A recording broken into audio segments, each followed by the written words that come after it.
Yes. Thank you, everybody, for joining us here today.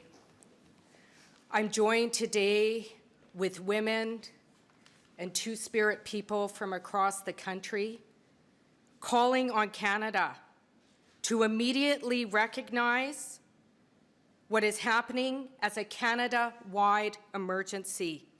We are in a crisis.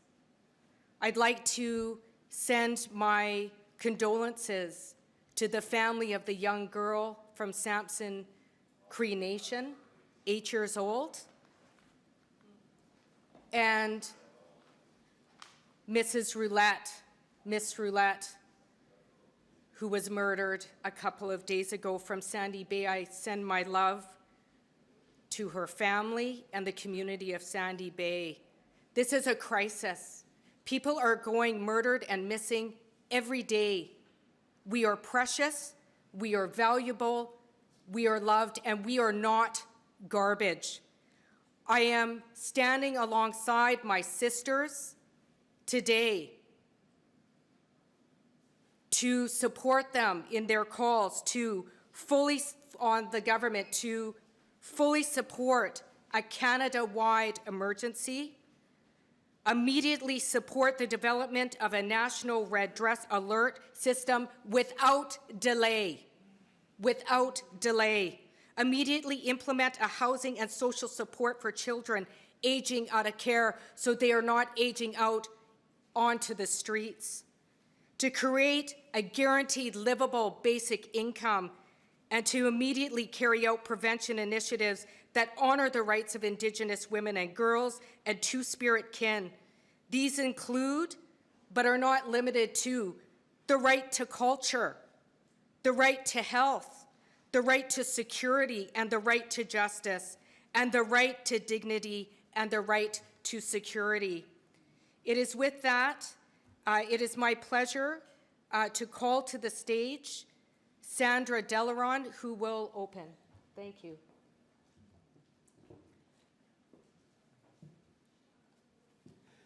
Good morning. So in our traditions, we say that every word's prayer and every day is a ceremony. And in the ceremony of our lives, we know that we are joined by all of our ancestors, but we also call on the Government of Canada to act now, to declare a Canada-wide emergency, to honor and keep sacred the lives of Indigenous women, girls, and our Two-Spirit relatives. We have no time to waste. Every day that goes by, we have at least 2 women and girls that go missing.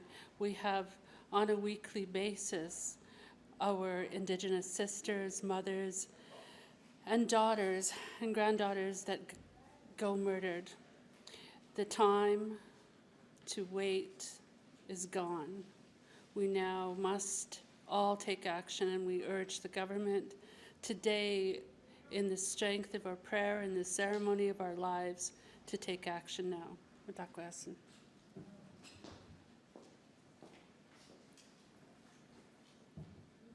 It is my honor now to call Senator Michèle Audette, former Commissioner for the National Inquiry, to share a couple of words. Thank you, Senator.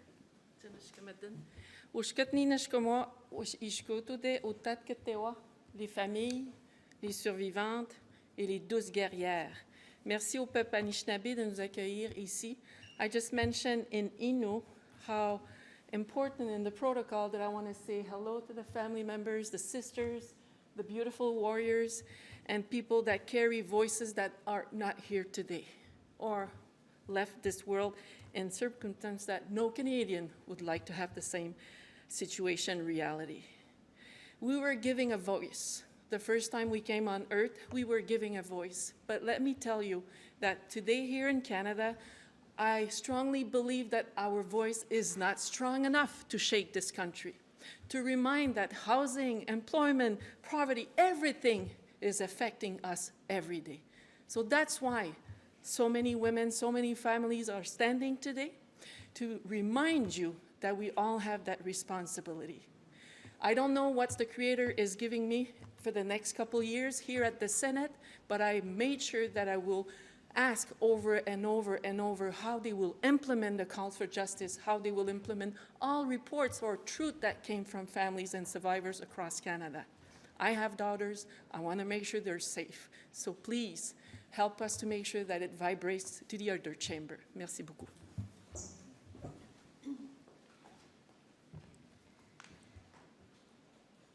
It's my honor now to call to make a couple of comments. Hilda Anderson-Pyrz, Cree family member and chair of the National Families and Survivors Circle.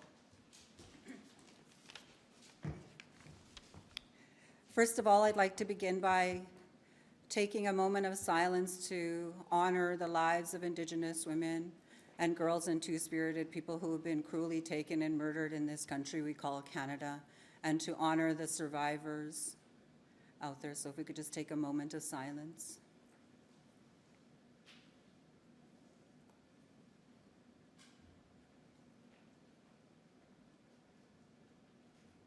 Thank you. In this country, when you are born Indigenous and female, your rights are denied from birth. Every day is a fight for survival. We are exhausted from fighting systemic and structural racism that is killing us. The genocide of Indigenous women, girls, and two-spirited and gender-diverse people is a serious and critical situation. Canada has a responsibility to support immediate, sustained, and impactful action. In 2019, Prime Minister Trudeau stated that the government accepts that the murders and disappearances of Indigenous women and girls across Canada in recent decades amounts to an act of genocide. It is now 4 years later, and the crisis continues not to be met with the urgency, commitment, and the prioritization required. Our call today that a Canada-wide emergency into missing and murdered Indigenous women and girls and 2S LGBTQIA+ people be declared is in response to the lack of political will and inaction. Inaction and the lack of political will results in the continuance of murder. Colonial violence against Indigenous women and girls and two-spirited people in our homelands, including the targeting of us as Indigenous women, girls, and two-spirited people, creates and maintains significant inequity that must be addressed through long-term sustained funding and concrete actions. Elimination, reduction, clawback, or delay of funding further entrenches the violence that cruelly takes the lives of Indigenous women, girls, and two-spirit and gender-diverse people. The failure to achieve equity for Indigenous women, girls, and gender-diverse people is a denial of our rights to safety, to security, to dignity, and justice. The 231 calls for justice are legal imperatives that provide the framework for the transformative action that this country needs to take and do immediately. The path forward must directly involve families of MMIWG 2S+ and survivors of gender-based violence and Indigenous women, girls, and two-spirit and gender-diverse people in decision-making as rights holders. It's often forgotten that Indigenous women, girls, and two-spirit and gender-diverse people are rights holders in this country, and I'm just sharing to remind each and every Canadian and each and every level of government of this. Today is an opportunity for Canada to declare a Canada-wide emergency into missing and murdered Indigenous women and girls and two-spirit and gender-diverse people and save lives.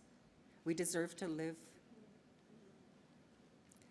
Shared accountability by all governments and all Canadians is needed for transformative change to occur to end the genocide of Indigenous women, girls, and two-spirited and gender-diverse people. Thank you.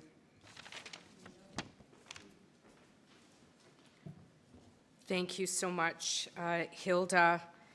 I'd now like to call upon Benny Michaud, Métis Two-Spirit Coalition, to come say a couple of words.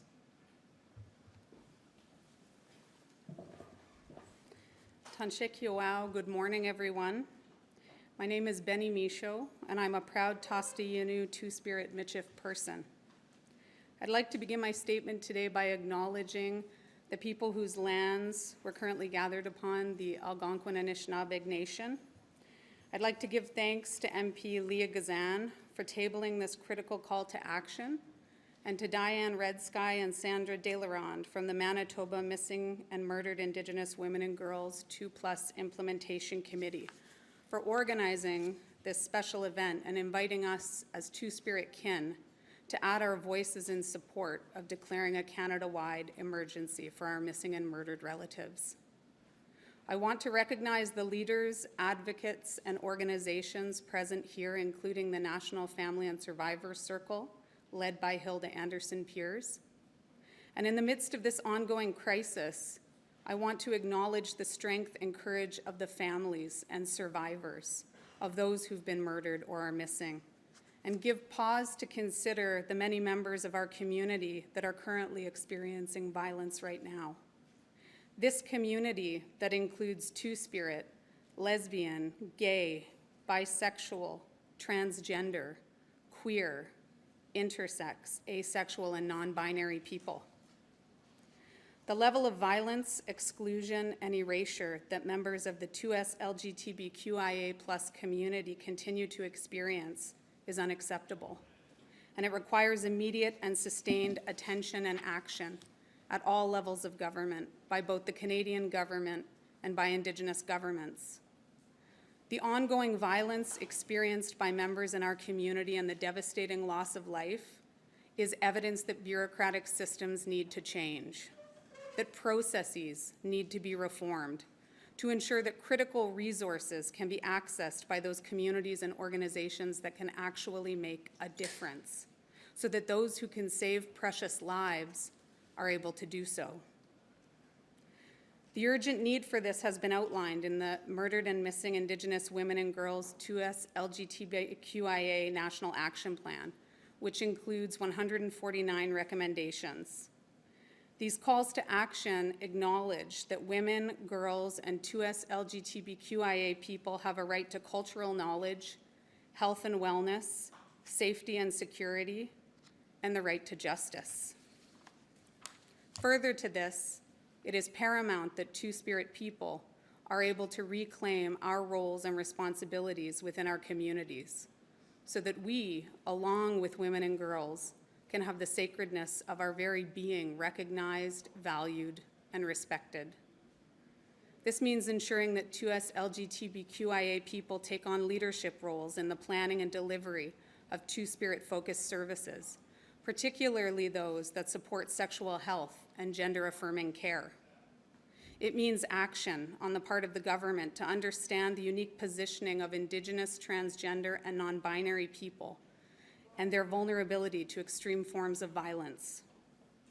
With today's action, we are calling on all governments to help ensure a basic livable income for our people, to support the Red Dress Alert, and to work with us in addressing the housing crisis.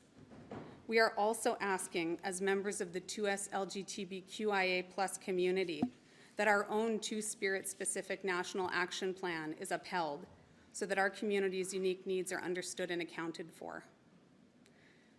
Gender-based violence is rooted in colonial processes, governments, and institutions, and it will take more than a 5 or 10-year government cycle for this to be reformed.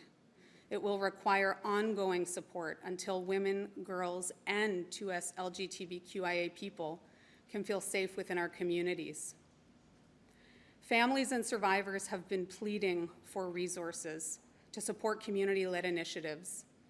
The motion passed today requires immediate action and dedicated funding, because those beautiful beings that have left this physical world are now our ancestors, and they're here with us today, and they're watching, and they're waiting.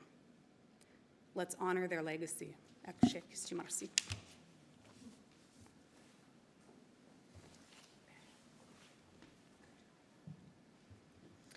I'd now like to ask Gertie Mai Muise, who is a Mi'kmaq woman and the head of the National Urban Subworking Group for Indigenous Women and Girls 2S LGBTQ+.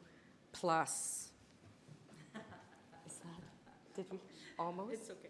Okay. I'll correct it. Okay, thanks. Thank you. No worries. Hello, everyone. I just want to correct that I am not the chair of our urban working group. Actually, that is Diane Redstein, who's right here with me. We're here together. It's okay, we're proud members. Yes. My name is Gertie Mai Muise. I'm Mi'kmaq from Western Newfoundland, but I've been living and working in Ontario for about 30 years. I'm currently the CEO of the Ontario Federation of Indigenous Friendship Centres, and I'm also a proud member of the National Urban Working Group, we're calling ourselves Action Group now, for missing and murdered Indigenous women and girls and two-spirited LGBTQIA relatives.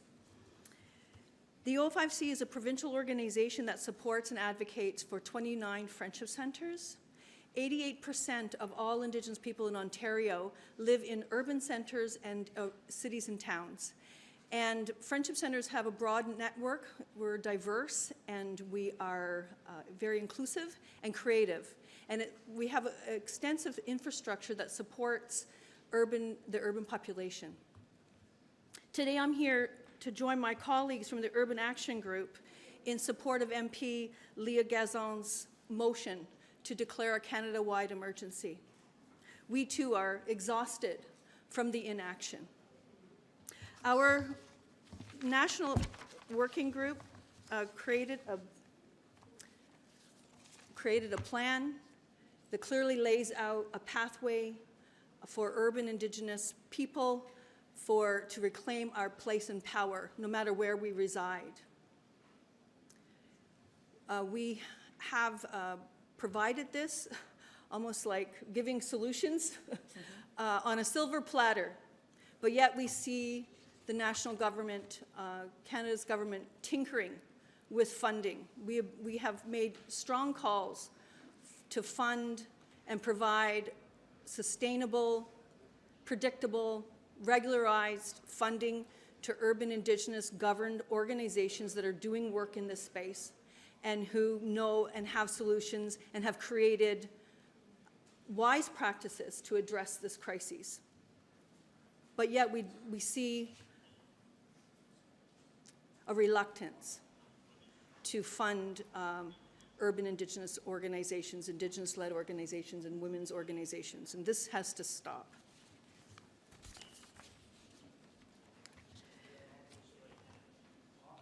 I wish we were here today celebrating progress, that we could confidently say that Canada is a safer place for Indigenous women to prosper, for our children to grow up safely, and for two-spirited relatives to be safe and celebrated. Unfortunately, this is not the case, as you've heard from my other sisters here today. We will never achieve this future vision without immediate and overdue investments in Indigenous-led organizations that serve urban Indigenous peoples across the country. To ignore urban is to ignore Indigenous women, girls, and two-spirited communities. It is unacceptable that Indigenous-led organizations are scraping by after decades of austerity and cuts from every level of government in their effort to erase and disappear us. We are not going anywhere. We are here, we are strong, and we need the support of this country to fix all of this crisis. The Missing and Murdered Indigenous Women and Girls and Two-Spirited Urban Action Group recently produced this report, and I'd love for everyone here to read this report, review it, and understand it fully. We cannot lead this work without resources. Our organizations are barely funded to meet the growing and immediate service needs of our communities, of our rapidly growing communities, let alone take on the challenges of the work to address systemic and structural racism and violence that pushes Indigenous women and girls and two-spirited people into the margins. It is time for the Government of Canada to step up and adequately resource urban Indigenous organizations to serve our communities and to address the root causes of violence. Today's motion is a critical step in that direction. We have an opportunity before us to begin addressing generations of gender-based violence against Indigenous people. We need Canada's government to rise and meet this moment with the resources it requires. Walalan miigwech. Aho.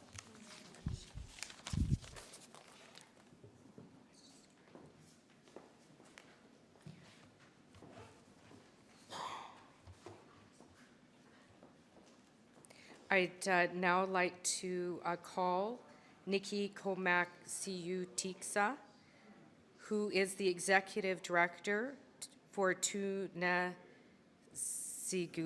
Tunngasugit? Did I do it? I did it. I did it. Thank you so much. You can come if you need water. Okay, here. Okay, there's water here. Thanks. There is a genocide happening to all of our families, to all of our women, all across the country. My sister was murdered 22 years ago in Winnipeg, Manitoba, and she was forgotten about. There was no justice for my family.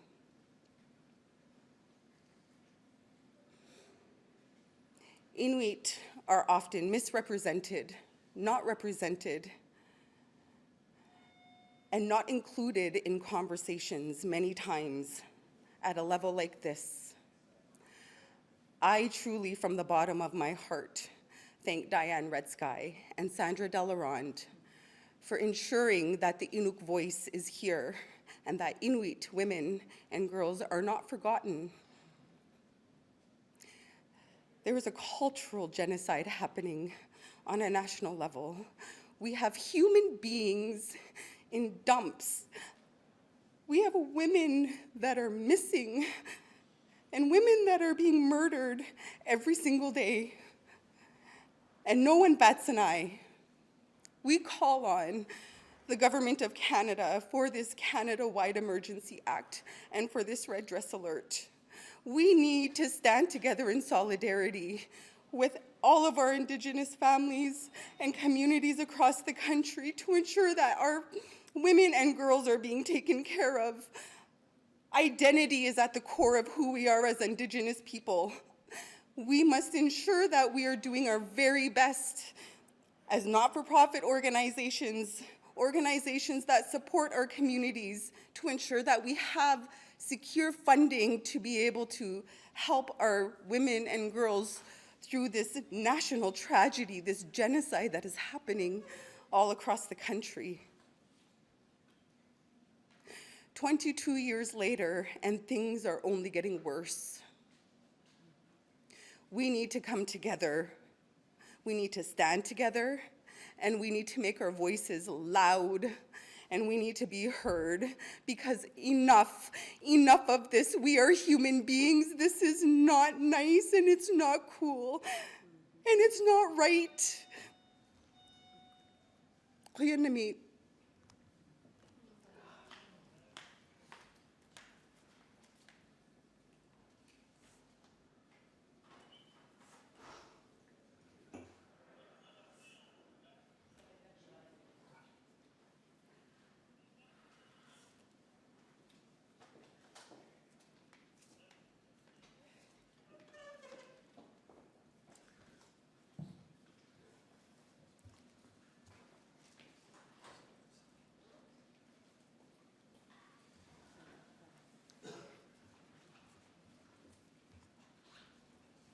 I'd now like to call upon a very dear friend of mine, Ellen Gabriel from Nisichawayasihk, artist, documentarian, and land defender, to share final words. Thank you.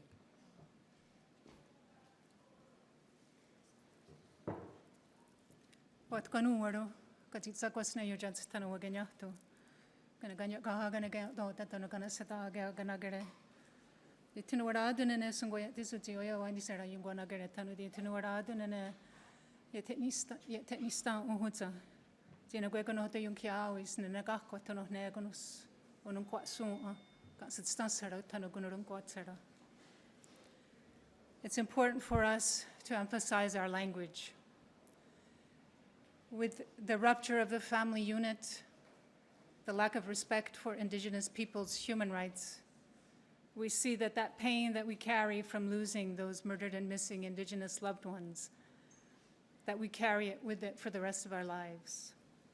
I want to acknowledge Leah Gazan for her important work on this case, and all the sisters who are here representing their families and their loved ones. A Canada-wide emergency is a very small thing for the Government of Canada to do. It is a matter of human rights, and it's a matter for us to battle ongoing colonization and ongoing genocide that is happening in this country, a country that professes to be a leader of human rights. We want a just and safe community for little girls to grow up in, for little boys to grow up in. We have known about this problem for decades.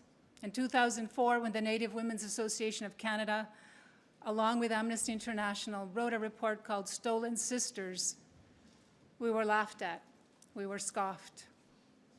And it seems with the lack of inaction by Canada at this point, they're still laughing and scoffing at us. It becomes a matter of economics, how much does this cost, and it goes to the Treasury Board, rather than looking and educating your leaders, your politicians, about what human rights actually means. Every single one of us knows what it is to grieve. Everyone knows what it means to lose a loved one. Why can't politicians and bureaucrats understand that Indigenous peoples are human beings as well? This is intolerable. Some of those root causes are racism. What is Canada doing about racism? I was a child in the 60s and 70s, and I heard about racist education, anti-racist education. Here we are in 2023, and there is no anti-racism education in this country. There is no learning about Canada's colonial past. If you ask any member of Parliament right now, do you know Canada's colonial past? And I would bet good money on that they do not know about human rights, and they do not know about colonial history and the impacts of genocide upon the Indigenous families of this land, of Turtle Island. It's not enough to have reports. It's not enough for police to profess that they are doing something. They are part of the problem, and maybe there are individual police officers out there who do mean good. But as an institution, we know that they have failed our sisters. We know that they have failed our communities. We know that they have failed our nation. James Anaya, the former UN Special Rapporteur on the rights of Indigenous peoples, stated that resource extraction is one of the greatest threats to Indigenous peoples' quality of life and our human rights. Man camps set up near our communities so that Canada can exploit the resources and become a #1 player or a leading player on the world stage is at the expense of the lives of Indigenous people, our families, and our culture when we hunt and when we fish. We do not have a sustainable economy. In fact, we are an industry within the Government of Canada and its provinces who are just as guilty of this, of doing nothing, of dragging their feet. Provinces trump our rights. Provinces' needs trump our rights. They do not care about us. So I call upon all provinces as well to lift your feet up, learn about human rights, learn about Canada's colonial history, because you are part of that problem. The police officers who are doing this, you are part of the problem. Human Rights Watch had said so in British Columbia. There is a sex trade industry that people are ignoring. Every single person, when they are born with dignity, and they are born with inherent human rights. Canada needs to step up to the plate and stop politicizing the human rights of Indigenous women, stop politicizing our rights to self-determination, because we have those rights. And we are facing a climate crisis, and we have to do this together. There is something in the Haudenosaunee people where before we start, we thank all of those living forces from the earth and the waters to the sky above. And we say, Aska atitawa wet nuni. Aska atitawa wet nuni ni guanigura. We bring our minds together. And we are asking Canadians to pressure your members of parliament and your members in your provincial legislatures. And we challenge Prime Minister Trudeau and the entities for which we are an industry, an employment industry, to stop. Bring your minds together so we can have peace and we can have protection for our brothers and our sisters who go missing and murdered on a daily basis. So thank you for listening.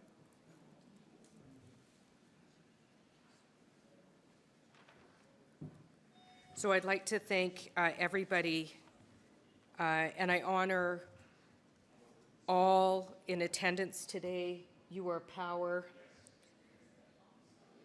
And I urge all members of Parliament today, when I put forward a unanimous consent motion declaring a Canada-wide emergency, to immediately support the development of a national red dress alert system, to immediately implement a housing and social support system for children aging out of care.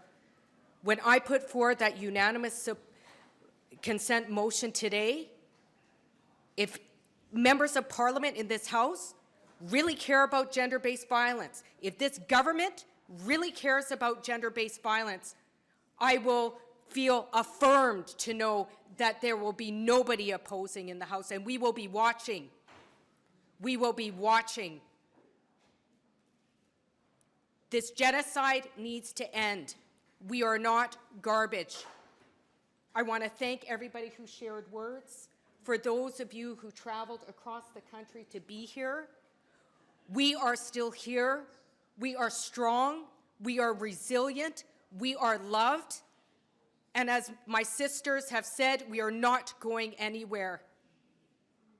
We are powerful, and we are part of Mother Earth, and we are not going anywhere. So I urge all members of Parliament to support my unanimous consent. We will be watching. Thank you.